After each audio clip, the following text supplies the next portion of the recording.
This is Modern Service Mastery Business School with boots on. Real lessons, real talk, and real growth for the residential service industry. Let's get to work.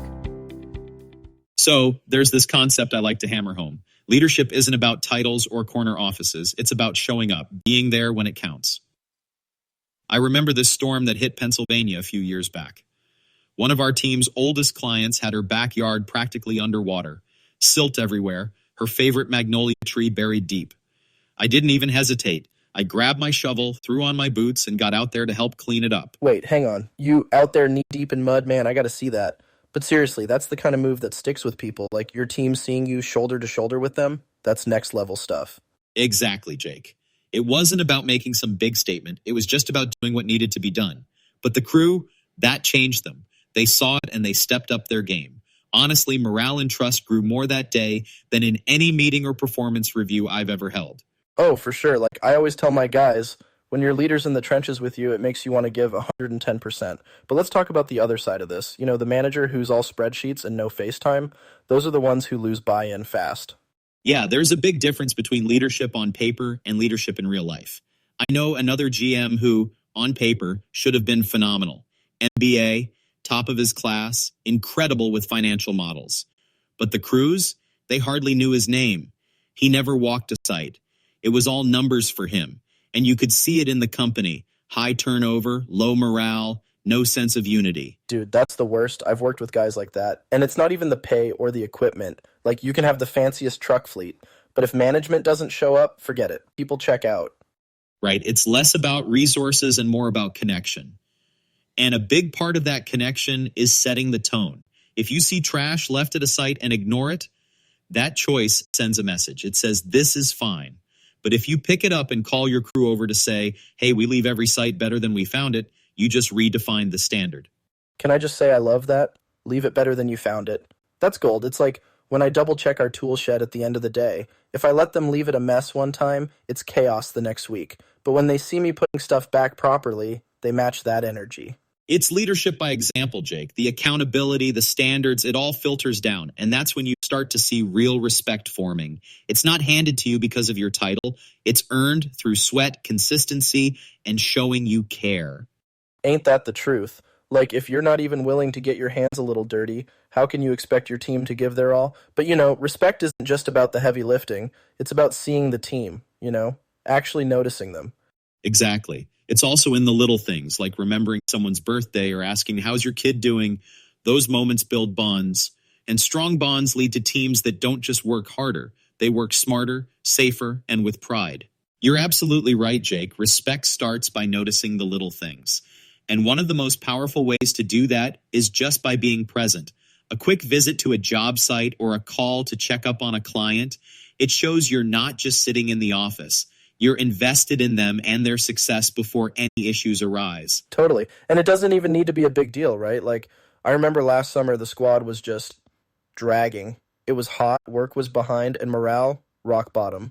So I jumped in, not just giving orders. I mean literally throwing mulch beside my crew. That's huge, Jake. What happened next? Dude, game changer. At first, they were like, what's this guy doing? But then they started matching the energy. Jokes are flying, the pace picks up, and by lunch, everyone's back in sync. It wasn't just about the work. It was like, hey, we're in this together. We're a team. Exactly. Actions like that send a message, Jake.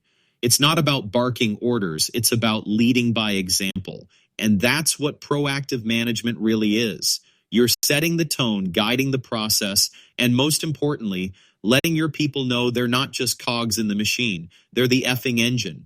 That's right, Mike. And, you know, a big part of that is empathy. Like, just recognizing that people have stuff going on. They're not robots. I start every morning asking the team, hey, what's working for you guys? What's not? You'd be surprised what kind of gold you get from just listening. Absolutely. Empathy isn't some fuzzy feel-good thing. It's practical. When a crew knows you care, when you notice the little things like how they're doing or what tools they need, they'll go the extra mile. It builds pride and loyalty, and that creates safety and quality. You nailed it. And man, it's those little moments, right? Like, I don't always get it perfect, but a quick, what's up, Tim? Nice review from Mrs. Johnson yesterday, or a shout out for someone staying late. It's not fluff. It's fuel for the team. Couldn't agree more, Jake. And it's not just about morale. It's about building a habit, a culture of engagement. Because trust me, When you show up consistently, when you ask questions and listen to the answers, it creates a ripple effect. Your crew feels valued, and they bring that same energy to the work. Right, and that's when the really cool stuff happens. Like, they don't just show up, they own it. And suddenly your team's doing things you didn't even ask for, just because they care. That's what good leadership sparks. You know, Jake, thinking about what you just said, when a team starts owning their work and doing things because they care, that's the kind of leadership I'm talking about. It's not about big speeches or grand gestures. It's those smaller, consistent habits, how you show up for your team daily, that earn that kind of respect and spark that ownership. Oh, 100%. Like, I tell my crew all the time, show up, step up, and keep it steady. It's those little moves, man. Checking in with guys, making a habit of shouting out their wins, even just saying, hey, I noticed you handled that tough client well. Stuff like that sticks. Exactly. Celebrating small victories, appreciating effort, that's incredibly important.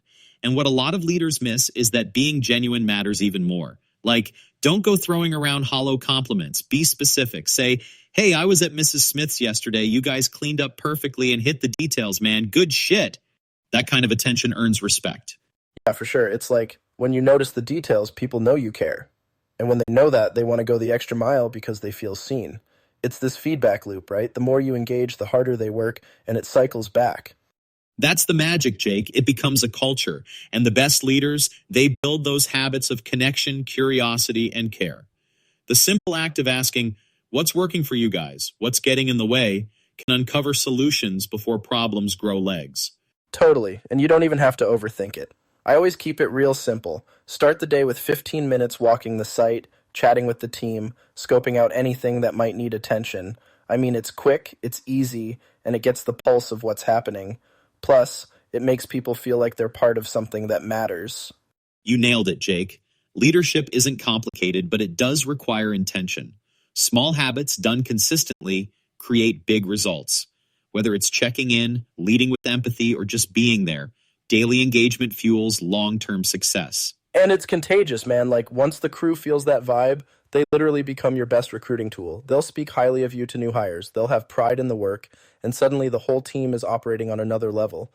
That's the goal. It starts with habits that seem small, but build respect one action at a time.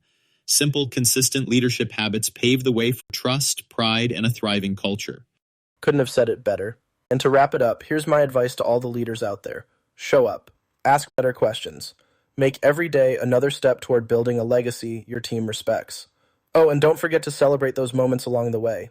They matter.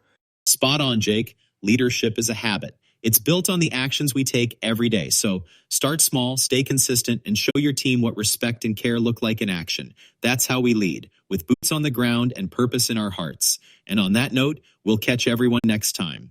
Thanks for tuning in to Modern Service Mastery B-School with Boots On. Thanks for listening to Modern Service Mastery Business School with Boots On. If this episode helped you lead, grow, or think differently, share it with your crew and keep the momentum going.